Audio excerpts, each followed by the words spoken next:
Hello students, as we have seen before about the procedure of share application in which there are four parts. One is opening of a bank account, receiving of share application, classification of share application and share application statement. Okay, तो हमने पहले देखा कि opening of bank account in which we have studied about the ASBA procedure and escrow bank account. Now second is receiving of share application. Okay तो bank account open कैसे होता है वो तो हमने देख लिया कि कंपनी को बैंक अकाउंट ओपन करना होता है. Now next is share application. तो शेयर एप्लीकेशन आएगी उससे पहले company have to issue prospectus for the general public. तो जनरल पब्लिक को पता चले कि ये कंपनी शेयर मार्केट में रखने वाली, उसके लिए कंपनी को प्रॉस्पेक्टस और सर्कुलर और नोटिस एडवर्टाइजमेंट के तौर पर जनरल पब्लिक को देनी पड़ती है. ओके तो ये प्रॉस्पेक्टस जनरल पब्लिक को देने से पहले कंपनी को सेबी की परमिशन लेनी पड़ेगी. सेबी मतलब security and exchange board of India act 1992. तो उससे परमिशन लेने के बाद ही कंपनी उसका प्रॉस्पेक्टस इश्यू कर पाएगी. प्रॉस्पेक्टस में होगा क्या, शेयर की सब डिटेल होगी, डेट मेंशन होगी और उसकी टाइम पीरियड भी होगी कि इतने दिनों के लिए ये ऑफर है, इतने दिनों के लिए इन्वेस्टर अगर उनको शेयर परचेज करने हो तो कर सकते, आफ्टर दैट पीरियड वो शेयर परचेज नहीं कर पाएंगे. ओके तो वो प्रॉस्पेक्टस में आता है. Then next, investor can obtain share application from bankers, sub-brokers, etc. तो इन्वेस्टर अब आपने प्रॉस्पेक्टस पढ़ा, अब आपको शेयर परचेज करने हैं, आपको इन्वेस्टर बनना है तो उसके लिए आपको शेयर एप्लीकेशन फॉर्म फिल करना पड़ेगा.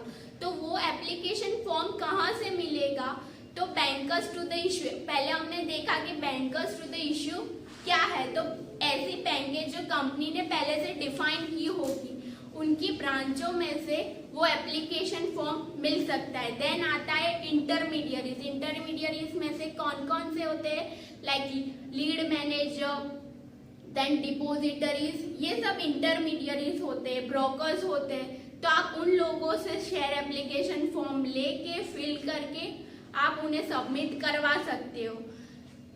Okay Then next, investor deposit form with duly required amount and also attach required documents. Okay, हाँ ये पॉइंट में हमने पहले ऊपर वाले पॉइंट में देखा कि आप एप्लीकेशन फॉर्म सब इंटरमीडियरीज के थ्रू ले सकते हो और फिर फॉर्म फिल करके उन्हें रिटर्न कर सकते हो. एंड वन पॉइंट इज कि आप डायरेक्टली ही बैंकर्स टू द इश्यू, मतलब ऐसी बैंक्स होगी जो ये कंपनी के फॉर्म इश्यू करती होगी, उन्हें डायरेक्टली कांटेक्ट करके उस बैंक में फॉर्म सेंड कर सकते हो. और आप ये ब्रोकर्स के थ्रू भी सेंड कर सकते हो. ये आपका चॉइस है कि आप बैंक से डायरेक्ट करना चाहते हो और ब्रोकर्स के थ्रू करना चाहते हो. ओके देन अब आपने फॉर्म फिल कर दिया, तो फॉर्म के साथ क्या क्या रिक्वायरमेंट होती है. अगर मुझे शेयर एप्लीकेशन फॉर्म भरना है तो उसके साथ क्या क्या रिक्वायरमेंट होगी कि एक तो मेरी साइन होगी, मेरी सारी डिटेल होगी, परमानेंट एड्रेस होगा और पान नंबर होगा.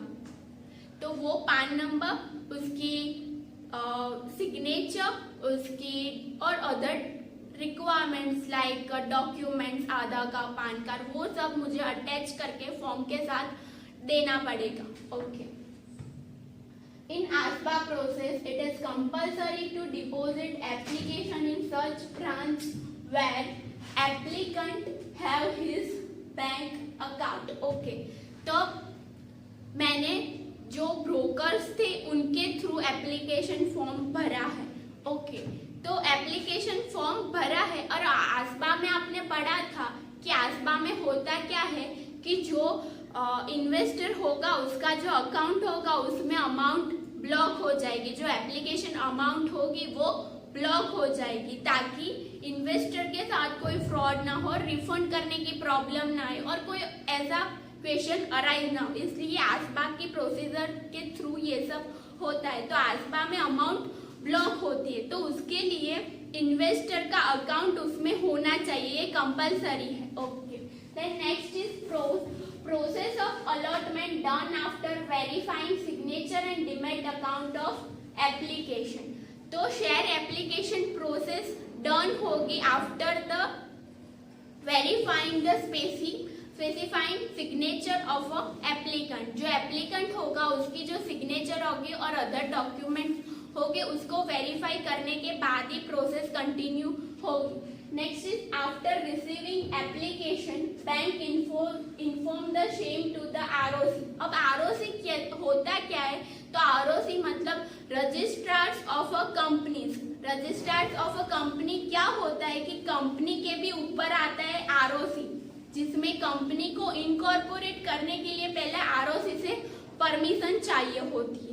तो आरओसी में सब डिटेल्स मेंटेन की होती है। एक ऑफिस होती है जहां पे कंपनीज की सारी डिटेल्स मेंटेन होती है। तो अब बैंक क्या करेगी? ये सारी डिटेल कहाँ सेंड करेगी?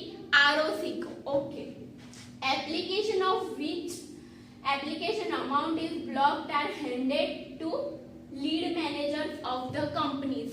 तो एप्लीकेशन लीड मैनेजर को दी जाएगी, बट कैसी एप्लीकेशन? जहां पे अकाउंट में एप्लीकेशन अमाउंट ब्लॉक होगी, वही एप्लीकेशन लीड मैनेजर को सेंड की जाएगी।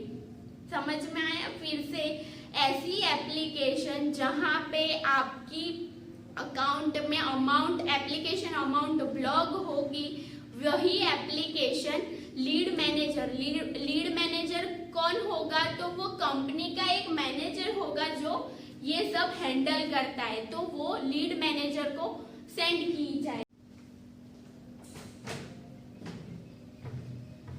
Okay students, so as we have seen earlier about the receiving of share application, our next topic is classification of share application. In this we will see the rejection of share application.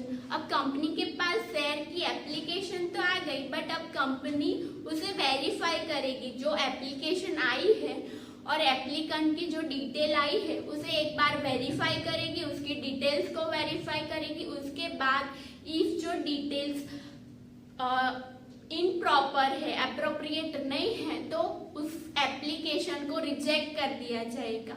और ऐसी application भी reject हो सकती है, like company को share issue करने थे 1000 और एप्लीकेशन आई 2000, तो यहाँ पे प्रो रेटा भी कंपनी ने किया, बट कुछ एप्लीकेशन को रिजेक्ट करना पड़ता है, तो वहां पे एक्सेस हो एप्लीकेशन तो भी रिजेक्शन आ सकता है। Okay, next is share applications are classified as retail investors, non-institutional high net worth investors, institutional investor, employees of the company। तो अब शेयर एप्लीकेशन जब आती है उन्हें क्लासिफाई किया जाता है कि ये किस ग्रुप में आएंगे।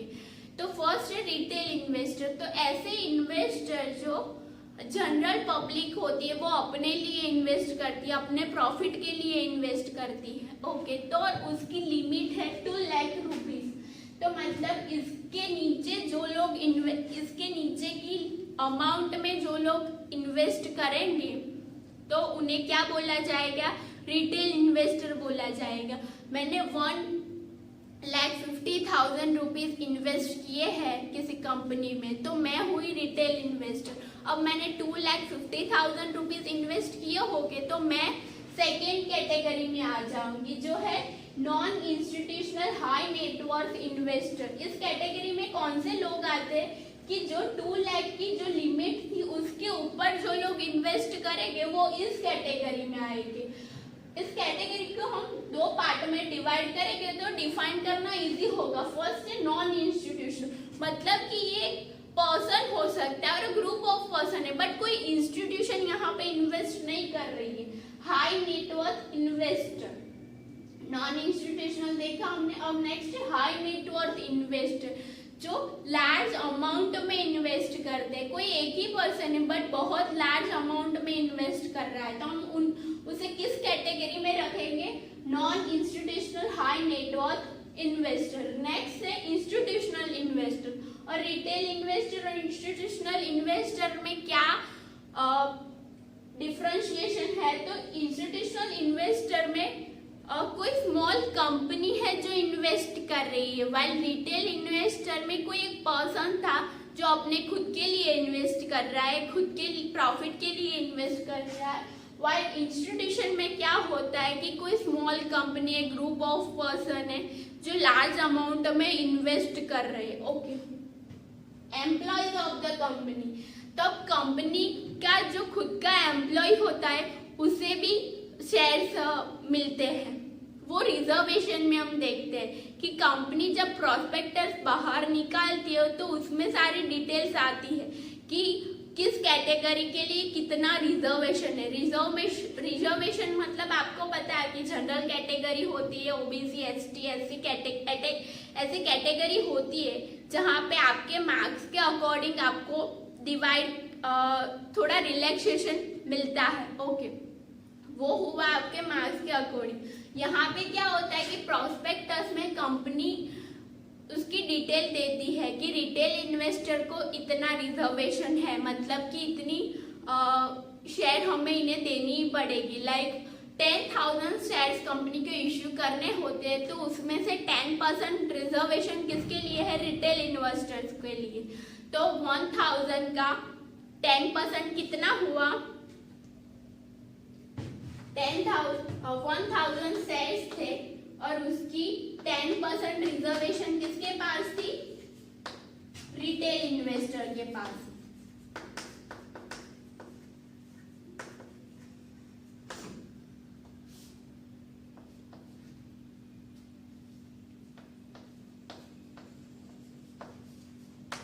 तो 100 शेयर्स कंपनी को किसे देने पड़ेंगे? रिटेल इन्वेस्टर्स को।